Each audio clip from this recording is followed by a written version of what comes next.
My 3 favorite portable pressure washers.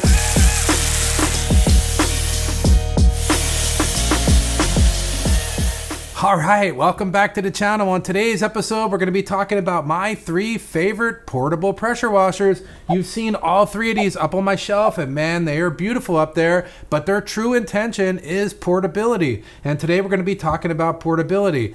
Real quick, if you haven't subscribed, hit that button, join the team. That's awesome. And also at the end of this video, I'm going to be sharing some tips that are pretty important when you're done with the setup of these. You're going to want to stick around and see that. With no further delay, let's talk pressure washers. So let's start right out with, in my opinion, the best of the best, the Cranzle 1322 Total Stop.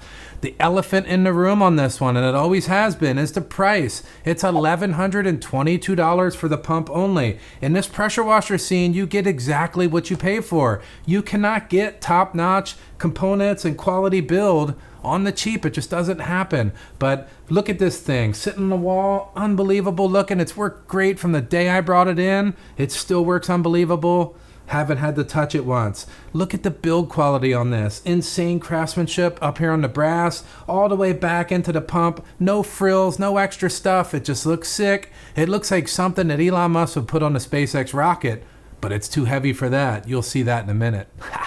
Let's talk about what sets the Cranzle apart from almost every other pressure washer in the business out there. That's the fact that it's fully serviceable, meaning that you can rebuild the pump, you can rebuild almost every component to this and keep it going for year after year after year. Most of the other pressure washers, when they hit the end of their service life or anything breaks on them, they have to go in the dumpster. So with that being said, this has a 2-year residential warranty and a 1-year commercial warranty. So they're expecting you to run it pretty hard out there. And I run mine really hard. It works just as good today as the day I brought it in. And almost every video that I've shot has been on this pressure washer. So now let's get this thing set up. We're gonna install some quick disconnects to make that portability easy to use. This particular pressure washer does require a 20 amp dedicated service. That's another thing you have to think about. Also, it has a 35-foot power cord. That's pretty industry standard. And I recommend a 50-foot super high quality hose with this unit. We don't want any cheap, junky stuff. A good hose has great fittings on it. They actuate easily. It's got a good sheath protecting all the hardware, and it's just good quality all around. Easy to uncoil. You need some thickness, some girth to it. It's flexible in the hand and it's not going to kink. That's important. It's easy to wind up. You're going to see when I check a smaller one, it's just too flimsy and small, so it's not easy to deal with. So here we go. Here's a lesser model. I like this one too, but you can see it, man. It's like a wet spaghetti noodle. It's very flexible, very light. That's cool, but being light and flexible has its consequences. You kind of got to, play with it and get it to try to come out. It does tend to like wrap around itself a little bit, and it's so light. It's a good thing, but it's so light that it's kind of hard to work with, hard to coil up. Anybody that's ever worked with an extension cord, if it's too thin, you're trying to wrap it up, it's just all over the place. I kind of feel like that's the same with this thing. All right, we'll hook up the pressure washer hose. We'll hook up the garden hose attachment, really easy, turn the pump on. You'll hear that this thing is really quiet. That's one of the good things about it. We're gonna get into sound in a minute. Always point the pressure washer away from the vehicle first, put it on. This pressure washer has 1,000 PSI at 2 gallons a minute. That's a lot of water moving. A wide 40-degree spray tip, definitely not gonna damage the paint. You get great coverage with this thing, and you can see you can move it around on your hand. Be careful, but it's not going to break the skin like a big heavy-duty pressure washer would. So today we're going to be doing a foam cannon test with 2 ounces of Incredible Suds. Man, this stuff's great. Puts on good foam. This foam cannon has great foam cannon performance. Look at that nice thick layer. And that 2 gallons of water is just going to make rinsing super easy. It's going to come off really easy, and you're going to see with the less pressure washer gallons per minute how it just doesn't move the foam away as easy, just requiring some more work. And here we go again, easy to coil up that larger diameter, a little bit of weight to it hose. Easy breakdown, that's really important. I did a video about this last week. You can check that out. I'll leave links for that down in the description. Let's talk about the size. Looking at the Cranzle next to the Active and the Karcher, it's about a medium size, but it fits in almost any portable area that you're trying to get it in, so it's reasonable size. Let's talk about the weight. This is a big one. The Cranzle is heavy. It's 48.5 pounds. I'm struggling to curl this thing. That's pretty heavy. But again, it's manageable. It's manageable. Now sound levels. This is where this baby shines again. Whisper quiet.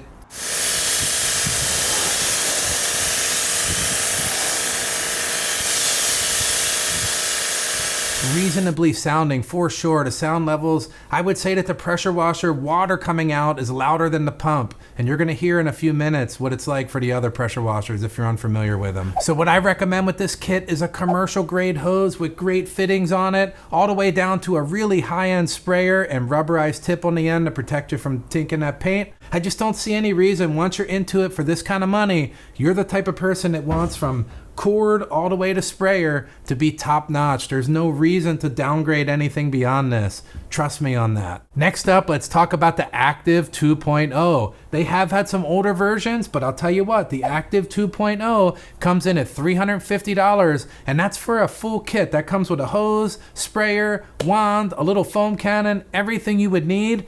But I'm going to tell you, you don't want any of that stuff. We're going to have to kit this out with our own stuff anyway. So let's consider that pump only as far as I'm concerned. Now, this thing looked amazing up on my wall. I liked it. I used it. And I put it to the test and it did well. It has good build quality. Good brass fittings on here, a decent head that's exposed to keep it nice and cool, and it comes back into this body, which is small and totally manageable in a portable setting or on the wall. The Active 2.0 is a non-serviceable unit, meaning the intentions are that you're not going to rebuild this if it ever breaks. But with that being said, it has about a 200 to 250 hour lifespan of use, so that's quite a long time. You think about it, you might use it 10 minutes when you're washing a car, if that.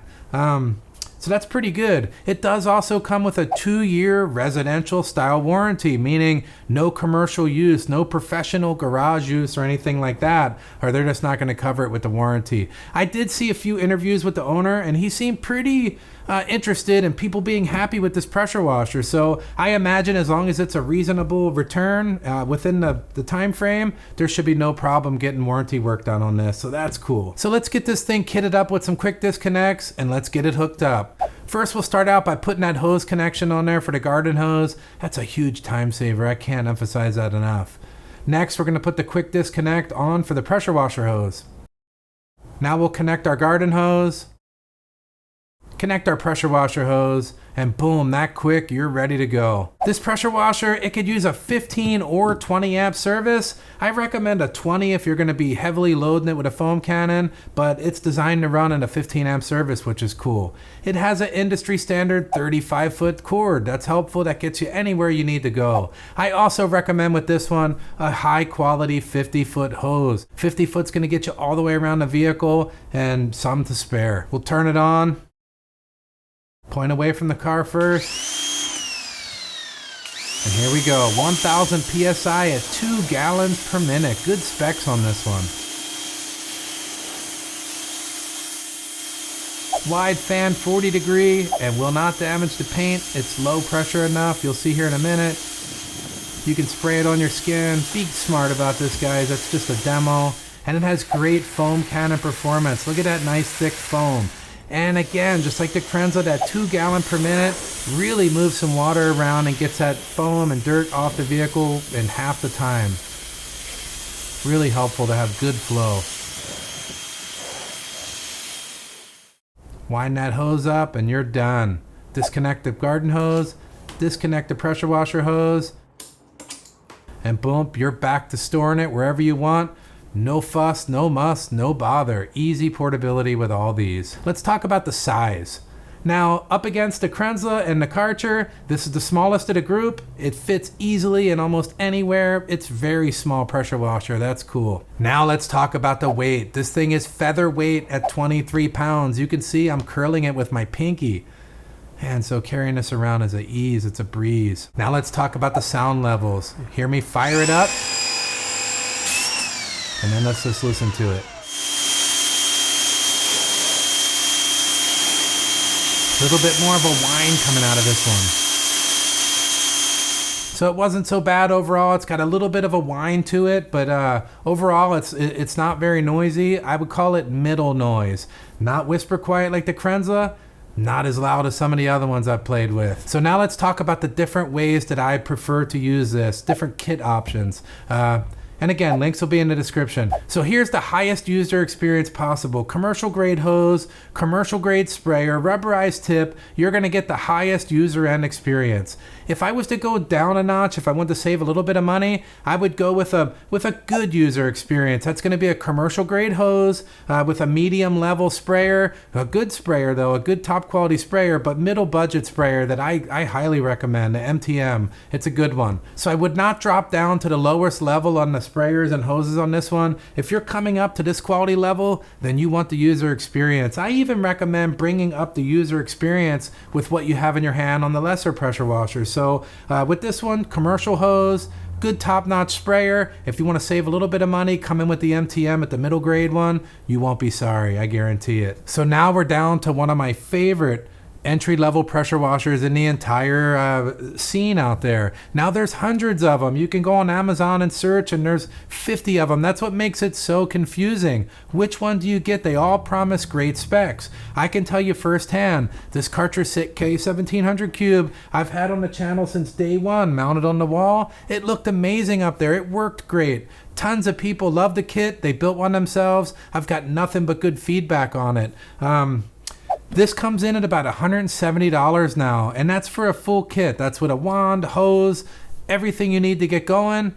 But I'm gonna tell you, it's not that great a quality. That stuff needs to go. I'm gonna show you how to kit it out with quick disconnects and a good hose and sprayer, and you're gonna get a good top end experience on this. Now, coming in a little bit closer to look at this, the build quality. It's all enclosed in plastic, so it's a plastic build quality.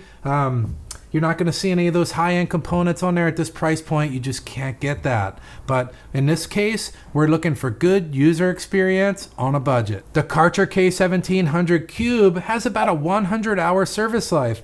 I've went way beyond that. I've heard of other people in the low hundreds having it break on them. I've heard very few people have any trouble with it prior to 100 hours, but it will only last about 100 hours, and it's non-serviceable. It's not intended to be worked on at all. If you have problems with this, after the 1 year now residential warranty on this, it's going in the trash. So keep that in mind. Again, I keep saying this, but I want to say it one last time. This is for an entry-level person that doesn't want to spend tons of money, that just wants to get out there and get detailing, deciding whether or not they want to get a good pressure washer, and doing it on a budget. So with that being said, let's see this thing in action. So let's get those quick disconnects hooked up and get this thing to use. This machine only needs a 15 amp circuit. It's not going to draw more than 15 amps. And it has an industry standard 35-foot cord that's going to get you pretty far out there in the driveway, no problem. I still recommend a good quality 50-foot hose. We always want that high-end user experience. Hook the garden hose up, hook the pressure washer hose up, fire it up.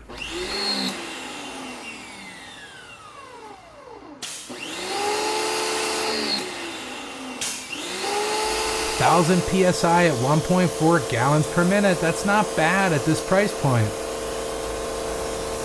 Wide fan of 40 degree on that spray tip. Beautiful fan coming off of there. It's not going to hurt the paint.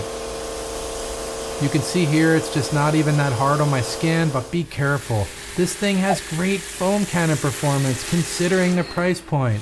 Here's where you start to see a little bit of a, less performance here. At 1.4 gallons a minute, it's just not moving the foam as easily off the paint, so it's just going to require a small amount more work here. Again, at this price point, it's a problem most people aren't going to be too worried about. We'll wind that higher end hose up, put it away, disconnect the garden hose, disconnect the pressure washer hose, and put this baby back up on the shelf, and it's going to be ready again for you next time. That's the best part about the portable pressure washers. Now let's look at the size of these. Sitting next to the Cranzle and the Active, this is the larger of the units. It's quite a bit wider in its stance, and it's just going to take up a tiny bit more shelf space, so that's something to consider. It's a huge, no, it's not. It's pretty small actually, but and let's talk about the weight. The Karcher's 15.5 pounds. Again, this thing's featherweight. Now let's talk about the sound levels. Hear me fire it up? And then let's just listen to it.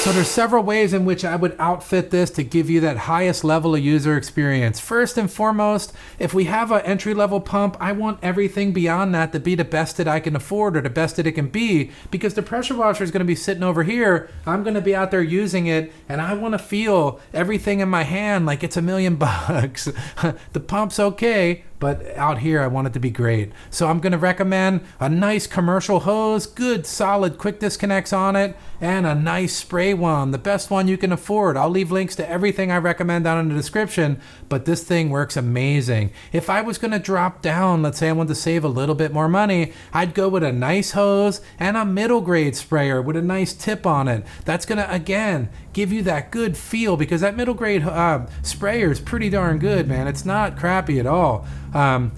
But the next step, what would I do if I wanted to really save some money? I would come in with the featherweight hose. It's a good hose. It works nice, but it just doesn't give you that higher end experience. It's more of an entry level good experience. So I'd use the entry level hose, and that middle grade sprayer is going to give you some good commercial feeling experience. What I would recommend is that you stay away from the off-brand, stuff out there, the pressure washer sprayers that just have questionable quality. Just keep something good in your hand, so when you're out there washing the car, you're thinking, man, this thing feels nice. That's what we're interested in. My first tip to share with you, man, always use quick disconnects on your pressure washer. It's a real pain to screw all the hoses in manually. Being able to hook the garden hose up and the pressure washer hose up with a quick disconnect makes setting it up easy. It makes breaking it down easy. The easier we can make everything, the more likely we are to use it. With that being said, when we first hook a pressure washer up, the hose is going to be full of air. I recommend popping the tip off your spray gun, pointing it away from anything, and letting all the air purge out. If there's a lot of air, you can even disconnect the main hose, let it fully run out, put the connect back on, pull it, make sure that you got a solid stream of water. And then here's another tip on top of tip. When you put your tip back on, make sure that it's fully seated. The pressure washer is the quick disconnect is all the way up.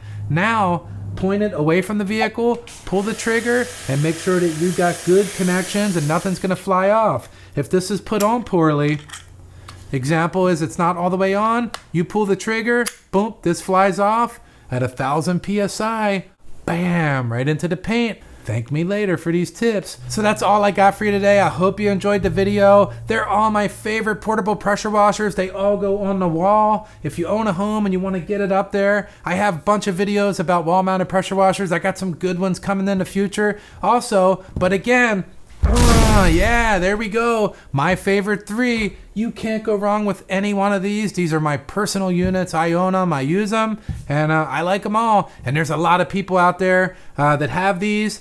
Join us in the comments down below if you own these, and let us know what you think about them to try to help the new people out. With that being said, over on my website, HawaiiDetailing.com, I got everything broken down and itemized, everything that I review, all the items in my shop to try to help you guys out. And of course, I appreciate it when you use those links. That helps support the channel. Also, subscribe. It's free. And that's all I got to say today. Oh man, these suckers are nice. I guarantee you'll like them. A lot of people do. You can't go wrong. What do you got to lose, man? We'll see you on the